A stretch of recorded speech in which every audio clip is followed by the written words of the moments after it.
मैत्रिणींनो, मी राणी क्रिएटिव्ह कॉर्नरमध्ये तुमचे मनापासून स्वागत करते। तर आजच्या व्हिडिओमध्ये मी तुम्हाला गणपती बाप्पासाठी शेला कसा तयार करायचा ते दाखवणार आहे। आणि हा शेला आपण साडीपासूनच तयार केलेला आहे। तर ह्या साडीपासून आपण ज्या साडीपासून शेला तयार करणार ना, त्या साडीपासून आपण अगोदर चौरंग आसन, समई आसन आणि तोरण आणि बॅकड्रॉप आपण एकाच साडीपासून तयार केलेला आहे आणि त्याच साडीपासून मी शेला तयार करत आहे। आणि हे जर तुम्हाला म्हणजे बनवायचे असेल बाकीच्या वस्तू, तोरण, समई आसन, चौरंग आसन, तर त्याची लिंक मी माझ्या डिस्क्रिप्शन बॉक्समध्ये देईन, त्यावर पण तुम्ही जाऊन पाहू शकता। तर आजच्या व्हिडिओमध्ये मी तुम्हाला शेला कसा तयार करायचे ते दाखवणार आहे। आणि या अगोदरच्या आपण ज्या काही वस्तू बनवलेल्या आहेत ते पाहूया कशा पद्धतीने तयार केल्या, म्हणजे तुम्हाला पण त्या पद्धतीने एका साडीपासून त्या पद्धतीने तुम्हाला पण तयार करता येते। तर आपण पाहूया। तर सर्वात अगोदर आपण हे चौरंग आसन तयार केलेलं आहे, पहा अशा पद्धतीने।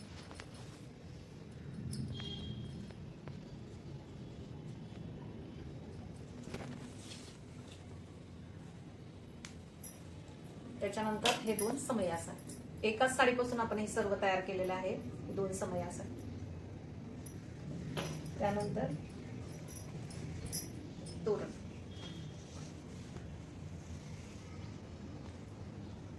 फिनिशिंग पण तुम्ही पाहू शकता, एकदम छान अशी फिनिशिंग आहे आणि सिंपल असं हे तोरण तयार केलेलं आहे। याला अजून काही डेकोरेशन करायचं असेल तर ते पण आपण करू शकतो।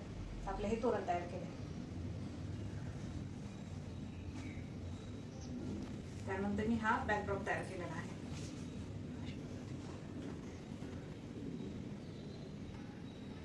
तर हा आपण गणपतीच्या मागे लावू शकतो, मागून मागून पण पहा, एकदम सुंदर असा पुढे पण थोडासा प्रेस करा।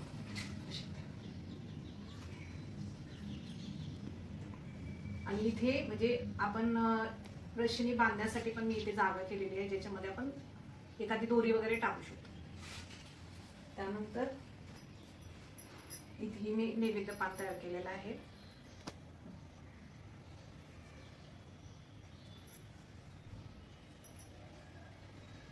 आणि त्यानंतर हा शेला। आता हा शेला कसा तयार करायचा त्याचा आपण व्हिडिओ तर पाहणारच आहोत पुढे। तर सुंदर हा शेला आपण साडीपासून तयार केलेला आहे। आणि ह्या सर्व वस्तू तुम्हाला जर बनवून घ्यायच्या असेल ना, तर मी नंबर माझा देते, त्याच्यावर पण तुम्ही कॉल करून किंवा मेसेज करून बनवून घेऊ शकता किंवा स्वतःही तुम्ही बनवू शकता। तर एका साडीपासून अशा काही आपण ह्या सर्व वस्तू तयार केलेल्या आहेत, तर तुम्ही पण बनवा। आणि ऑर्डर करण्यासाठी मी नंबर दिलेला आहे, त्यावर पण तुम्ही ऑर्डर करू शकता हे सर्व। तर आता आपण शेला कसा बनवायचा ते पाहूया। तर शेला तयार करण्यासाठी सर्वात अगोदर मी अस्तर घेतले, त्याला डबल फोल्ड करून ठेवलेला आहे। त्याची उंची घ्यायची आपल्याला 7 इंच, पहा 7 इंच उंची घेतली आणि पूर्ण रुंदी याची आहे 38 इंच म्हणजे 38 इंच। तर पहा मी त्याला डबल फोल्ड करून ठेवले। आता फोल्डिंग बाजूनी त्याचा मध्य काढून घ्यायचा आणि मध्य काढल्यानंतर दोन्ही बाजूनी आपल्याला 2-2 इंचाची मार्किंग करून घ्यायची।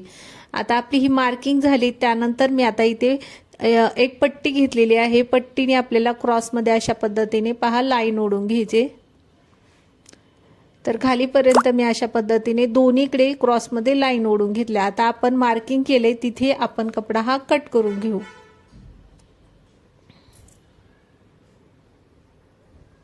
तर अस्तर आपलं कटिंग करून झाले। त्यानंतर आता खुली बाजूने आपल्याला अस्तरच्या खुली बाजू आहे तिथून आपल्याला 3 इंचाची मार्किंग करून घ्यायचे दोन्ही साईडला।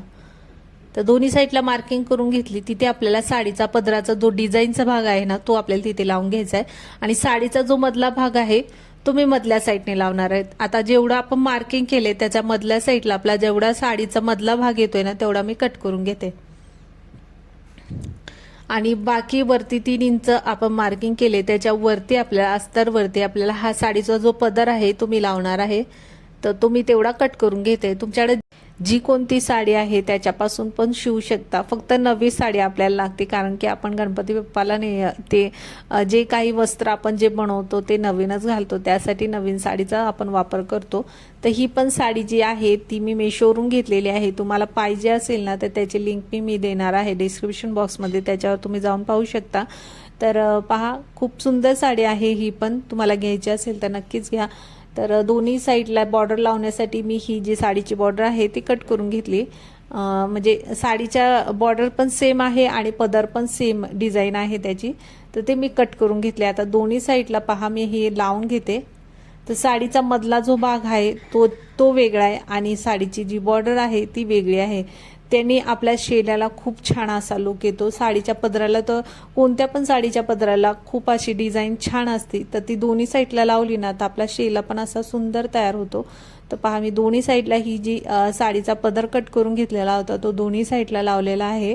तर आता 3-3 इंचाची आपण मार्किंग केली, बरोबर ती बॉर्डरवरती ठेवून घ्यायची आणि त्यानंतर पहा मी पिना लावून घेतल्या. एका साईडने आपल्याला शिलाई मारायची नाही. आता मी मार्किंग केले तिथे शिलाई न मारता आपल्याला बाकी तर पूर्ण शिलाई मारून घ्यायची. शिलाई मारून झाल्यानंतर जिथे आपण शिलाई मारली नव्हती तिथून कपडा हा पलटी करून घ्यायचा आहे. तर व्यवस्थित पलटी करून घ्यायचा, त्याचे कोणे वगैरे व्यवस्थित पुढच्या साईडने काढून घ्यायचे आणि जिथे आपण शिलाई मारली नव्हती तिथे तो कपडा आतल्या साईडने फोल्ड करून घ्यायचा आणि तिथे बरोबर आपल्याला त्यावरती शिलाई मारून घ्यायची. तर पहा आता मी आतल्या साईडने फोल्ड करून त्यावरती शिलाई मारून घेतली. त्यानंतर पूर्ण आपल्याला त्यावरती दाब शिलाई देऊन घ्यायची.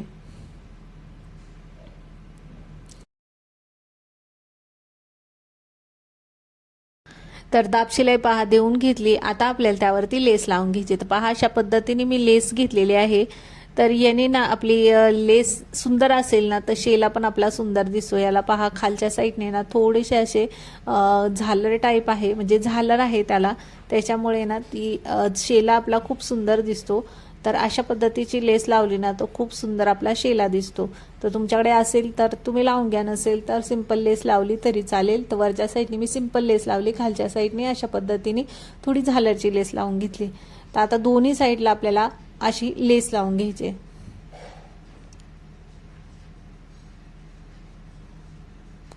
तर अशा पद्धतीने आपल्याला शेला तयार करायचा आहे. शिवायला तर खूपच सोपा आहे. जर तुम्हाला शिलाई येत असेल, तुमच्याकडे मशीन असेल, तर तुम्ही पण घरच्या घरी अशा पद्धतीने शेला शिवू शकता. आणि ह्याच्या अगोदर आपण जे काही वस्तू तयार केलेल्या आहे ह्या साडीपासून, त्या पण वस्तू तुम्ही घरच्या घरी तयार करू शकता. किंवा तुम्हाला शिलाई येत नसेल तर तुम्ही माझ्या जो नंबर दिलेला आहे स्क्रीनवर त्याच्यावर पण तुम्ही मागवू शकता. तर पहा आपला हा शेला तयार झालेला आहे. तर तुम्ही पण बनवा. आणि आजचा व्हिडिओ तुम्हाला कसा वाटला तो कमेंटमध्ये नक्की सांगा. आणि व्हिडिओ आवडला तर व्हिडिओला लाईक करा, शेअर करा, चॅनेलला सबस्क्राईब करा. धन्यवाद.